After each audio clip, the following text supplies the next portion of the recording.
Unscripted talk with শান্তদ্বীপের clips চ্যানেলে আপনাকে স্বাগত। এখানে আমরা বড় বড় পডকাস্টের ছোট ছোট অ্যান্ড ইনফরমেটিভ ক্লিপস আপনাদের দিয়ে থাকি। তোমার ক্ষেত্রে বা যে কোনো ক্রিয়েটারের ক্ষেত্রে যারা ধরো কম বয়সে শুরু করেছে, তাদের ধরো সাকসেস হয়ে গেছে, মানে সাকসেসফুলি হয়ে গেছে। সাকসেসফুল বলতে আমি এখানে বোঝাতে চাইছি যে ডিসেন্ট, হ্যাঁ সাস্টেন করছে, বা ডিসেন্ট সাবস্ক্রাইবার এসছে, তাদের কাছে মানি আসছে, ফেম আসছে, সবই, হ্যাঁ সব দিক দিয়ে। এবার এই যে একটা কম বয়সে একটা জিনিস পেয়ে যাওয়া, ধরো টাকাও পাচ্ছ, ফেমও পাচ্ছ, সব কিছু, সেক্ষেত্রে কি ইগো আসে? আসে প্রচুর, মানে কি বলতো, আসে কিছু কিছু মানুষের আসে, ম্যাক্সিমাম ক্ষেত্রেই আসে। এগুলো খুব নেগেটিভ জিনিস আমাদের সোসাইটিতে, যেগুলো উচিত না। আমি অনেককে এরকম দেখেছি, কি বলতো, তারা ভালো কন্টেন্ট বানাচ্ছে, ঠিক আছে, ভালো বানিয়েছে কন্টেন্ট 2019-20-তে, নাম নিচ্ছি না আর আমি, ভালো কন্টেন্ট বানায়। আমি তাদের না, আমার কোনো প্রয়োজন নেই, আমি চাই তারা ভালো কাজ করুক, ঠিক আছে। এবার তাদের দেখে আমি এডিট শিখেছি। আমি এমন একজন ক্রিয়েটার রয়েছে যার তখন 1000 সাবস্ক্রাইবার ছিল না, আমি তার দেখে এডিট শিখেছি, তখন আমার 4-5 লাখ সাবস্ক্রাইবার, ঠিক আছে। আমার মনে হচ্ছে ছেলেটা এডিট ভালো পারে, আর আমি তাকে গিয়ে বলেছি যে আমি ভাই তোর থেকে এডিট শিখেছি, ঠিক আছে।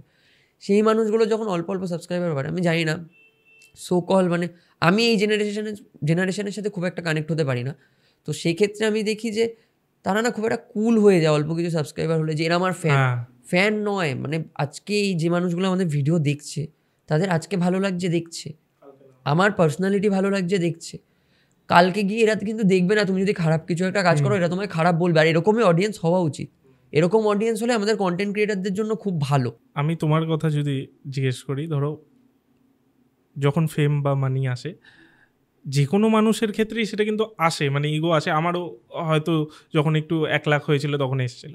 তো এই জিনিসটাকে তুমি কন্ট্রোল করলে কি করে? কন্ট্রোল করলে কি বলো তো, আমি ওই যে বললাম না, আমার ইউটিউবে কিন্তু খুব একটা ইউটিউবার্সদের মধ্যে বন্ধুত্ব নেই। দাদা বোন হিসেবে, আমার ভাই হিসেবে আমাকে অনেকে সম্বোধন করে, আমি সেই সম্পর্কটা কন্টিনিউ রাখি। বাট আদারওয়াইজ আমি ওই যেহেতু ওদের সাথে হয়তো অতটা কানেক্ট হইনি, আমি ওই পশ লাইফ, ওই লাইফস্টাইলে বিলং করি না, তাই হয়তো আমার কিছুটা সুবিধা হয়েছে। আর কিছু ক্ষেত্রে যেটা হয়েছে, আমার যে কোনো দিন ওই জেলেসি ব্যাপারটা বা ইগো ব্যাপারটা আসেনি এমনটা নয়। আমি এর আগে কোথাও আই থিঙ্ক বলেছি, আমার এই মুহূর্তে মনে পড়ছে না, যে এমন হয়েছে আমি একজন কন্টেন্ট ক্রিয়েটারকে দেখে একটু জেলেস ফিল করেছি, ঠিক আছে। আমি জেলেস ফিল করেছি, আমার তখন আই থিঙ্ক 1 লাখ সাবস্ক্রাইবার হবে। আমার মনে হচ্ছে ভাই আমার সাবস্ক্রাইবার গ্রো করছিল, আমার এর আগে হবে, ফট করে তার আগে হয়ে গেছে 1 লাখ, ঠিক আছে। আমি তাকে নিয়ে খুব জেলেস ফিল করেছি।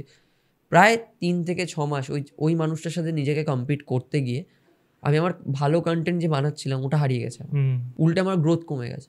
ওটা যেদিন আমি রিয়েলাইজ করেছি, তারপর থেকে আমার মনে হচ্ছে কিচ্ছু হবে না, নিজের কাজটা দেখতে হবে, অন্য কেউ ভালো কাজ করছে সেটা থেকে আমি ইন্সপায়ার হব।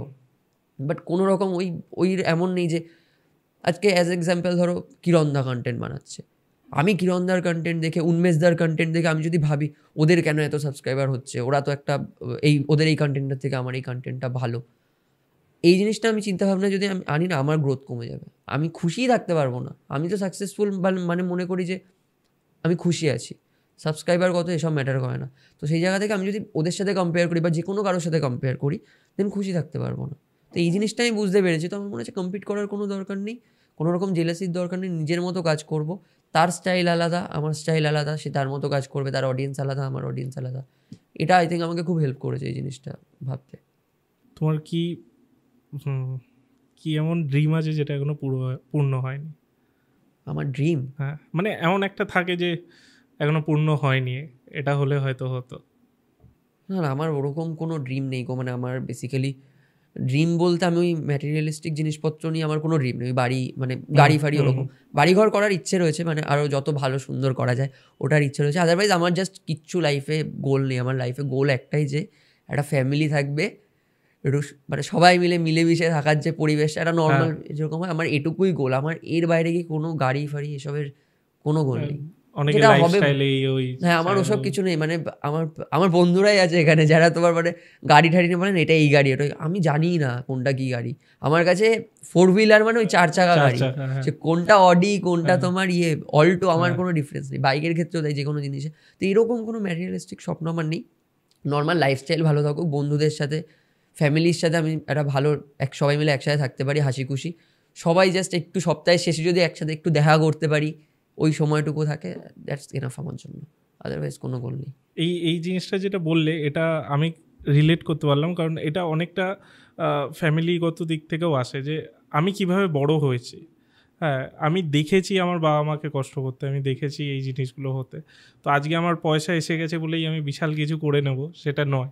ওটা নয়, একদমই ওটা নয়, একদমই নয়। এটা এটা আমি ফিল করলাম। ফ্যামিলি সব থেকে বেশি ইম্পর্টেন্ট যেটা, মানে একটা পকেটে আইফোন, একটা BMW থাকার থেকে ইম্পর্টেন্ট হচ্ছে তুমি তোমার বাবা মা বা কাছের মানুষ বা বন্ধুগুলোকে নিয়ে যে একসাথে থাকবে। প্রত্যেকটা মানুষ তোমার ছোট একটা কাজে খুশি হবে, তুমি তাদের ছোট একটা কাজে খুশি হবে। এর থেকে বেশি খুশির জিনিস আমার মনে হয় না। মানে একটা 100 কোটি টাকা ব্যাংকে ঢুকে গেলেও হবে। হ্যাঁ, এবার মানি ইম্পর্টেন্ট, অবশ্যই টাকা ইম্পর্টেন্ট। যে গোল নেই মানে একদম আমি ভিখারি হয়ে থাকবো এমনটা নয়। যেই মানুষগুলোকে আমি ভালোবাসি তাদের ছোট ছোট স্বপ্নগুলো পূরণ করতে হবে। আমি বলছি না যে বিশাল কিছু, ছোট ছোট স্বপ্নগুলো পূরণ করার ক্যাপাবিলিটি তোমার মধ্যে থাকতে হবে। তাদের হেলথে যদি কোনো সমস্যা হয় তার জন্য তোমার একটা ইন্স্যুরেন্স থাকা দরকার, তার জন্য কিছু টাকা তো দরকার, সেগুলো থাকুক। আর বাকি আলটিমেটলি এই মানুষগুলোর খুশির জন্য আমি যদি সব কিছু করতে পারি, এনাফ। আমি ইউটিউব নিয়ে তোমাকে শেষ প্রশ্ন করব, তারপর অন্য আমিও কথা বলবো।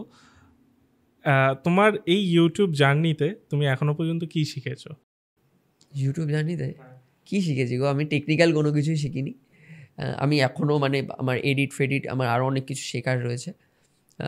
একটা জিনিস শিখেছি যে আমাদের না মানে আমি মানুষ হওয়াটা তো খুব শিখেছি, ভালো মানুষ হওয়াটা খুব দরকার জীবনে। টাকা পয়সা মানে আরও একটা জিনিস শিখেছি, সেটা হচ্ছে মানি কান্ট বাই হ্যাপিনেস। এটা সত্যি কথা, ঠিক আছে?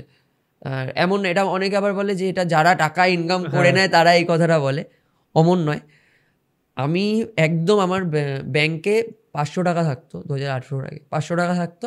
আমি এটিএমে গিয়ে না, হয় না যে এটিএম থেকে টাকা তুলেছি, এটা তখনকার দিনে আমরা এই নিয়ে ফ্লেক্স করতাম যে 100 টাকা তুললাম, ওটাই আবার ব্যাংকে গিয়ে কিন্তু রেখে দিতাম, ঠিক আছে? এই টাইমটাও দেখেছি। আবার আমি নিজে বাড়িঘর করছি, গাড়ি কিনছি, টুকটাক এই ইনভেস্টমেন্ট করছি, এই করছি, এই টাইমটাও দেখেছি। কিন্তু আমি দেখেছি যে সেই সময়কালে যে আমার যে বন্ধু বান্ধব বা সেই হ্যাপিনেসটা ছিল, এই টাকা পয়সা এগুলো আসার কারণে যদি আমি নিজের মাইন্ডটা অন্য জায়গায় সেট করে দিই, যে আমার টাকার পিছনে দৌড়াতে স্টার্ট করে দিই, দেন সেই খুশিটা নেই। মানে আজকেও যে আমি এখন লাইফে বিশাল গ্রো করবো, অনেকে হয় যে বাড়ি ছেড়ে চলে যায় কাজবাজ করার জন্য, আমি পারি না। মানে আমার লাইফে টাকা ইম্পর্টেন্ট, টাকা ওই যেমন বললাম যে আমাদের সার্ভাইভ করার জন্য টাকা ইম্পর্টেন্ট, বাট এই টাকা কামানোর জন্য যে আমি বাবার থেকে দূরে চলে যাব বা নিজের মানুষগুলোর থেকে দূরে চলে যাব, ওটা আমার দ্বারা হবে না। তো এটা আমি রিয়েলাইজ করেছি ইউটিউবে আসার পর। পকেটের টাকা মানে হয় না যে, আমি একটা জিনিস মনে করি যে তোমার ত্যাগ করার আগে ভোগ করাটা খুব ইম্পর্টেন্ট। মানে আজকে আমার কাছে BMW নেই, আমি যদি বলি ওটা কোনো গাড়ি না, কি হয় সব গাড়িতে চড়ি না, আমি তো ভোগই করলাম না, ত্যাগ কীভাবে করবো? তো ঠিক তেমনভাবেই যে আমি পকেটে যখন ওই 500 টাকাটা ছিল, সেই সময় আমি দেখেছি, এখনও আমি যখন কিছু আমার রয়েছে সেভিংস, আমি এখনও দেখতে পাচ্ছি যে ভাই ভোগ আমি কিছুটা করেছি, ভোগ তো করছি, কিন্তু আমি দেখতে পাচ্ছি যে এই টাকা পয়সা দিয়ে সব কিছু হয় না। এটা ইউটিউব আসার পর ইউটিউব আমাকে ভালোবাসা দিয়েছে। মানুষের ভালোবাসাটা খুব ইম্পর্টেন্ট, টাকার থেকে বেশি। হ্যাঁ, এই টাকা ওটার জন্য এসছে। আর সত্যি কথা বলতে কি বলতো, আমার এমন অনেক কোভিডের টাইমে এমন সময় গেছে যে আমি মাঝখানে 1-1.5 বছর কোনো ব্র্যান্ড প্রমোশন করিনি, ঠিক আছে? তো ওই টাইমে তো আমার কাছে টাকা নেই বেশি, আমি ওরকম ফেসবুকে রেগুলার ভিডিও আপলোডও করি না, আমি ইউটিউবটাতেই কন্টিনিউ ভিডিও করেছি। কোভিডের টাইমে রিলস বাগেরাও ছিল না, তো তখন কিন্তু আমি ব্র্যান্ড করিনি, আমার কাছে টাকা ছিল না। বাট আমি কিছু কন্টেন্ট কোভিডের টাইমে এমন বানিয়েছি যে মানুষের থেকে খুব ভালোবাসা পেয়েছি। তো ওই সময়টা কিন্তু আমাকে ওই ভালোবাসাটা আমাকে একদম ডিমোটিভেট করেনি যে আমার টাকা ইনকাম হচ্ছে না, কিচ্ছু হচ্ছে না। আমি ওই ভালোবাসাটা নিয়ে মানে ছিলাম স্যাটিসফাই। তো এই জিনিসগুলো আমি শিখেছি যে মানে টাকা পয়সা ফেম না, এগুলো জাস্ট রয়েছে, ঠিক আছে, মানুষ ভালোবাসছে, ঠিক আছে, এগুলোর জন্য ইগো তৈরি হয়ে গেলে খুব খারাপ। তবে তার জন্য টাকাটাও আসতে হবে, টাকা সবার কামানো ইম্পর্টেন্ট, খুব ইম্পর্টেন্ট। মানে তোমরা নিজের কেরিয়ারে ফোকাস করো, বাট টাকাটাকে ফার্স্ট প্রায়োরিটি রেখো না, নিজের কাছের মানুষগুলোকে রাখো, খুব ইম্পর্টেন্ট। ওই মানুষগুলো না থাকলে টাকা ইনকাম করে ভাই একা একা দুবাই সিঙ্গাপুর গিয়েও কোনো লাভ নেই, যদি আশেপাশে মানুষ, বাবা মা, বন্ধু বান্ধব, গার্লফ্রেন্ড বয়ফ্রেন্ড যদি না থাকে। এই মানুষগুলো বেশি ইম্পর্টেন্ট টাকার থেকে। এরকমই বিভিন্ন আরও ক্লিপস পাওয়ার জন্য, আরও বিষয়ে জানার জন্য আমাদের এই চ্যানেল UTS ক্লিপসকে অবশ্যই সাবস্ক্রাইব করুন।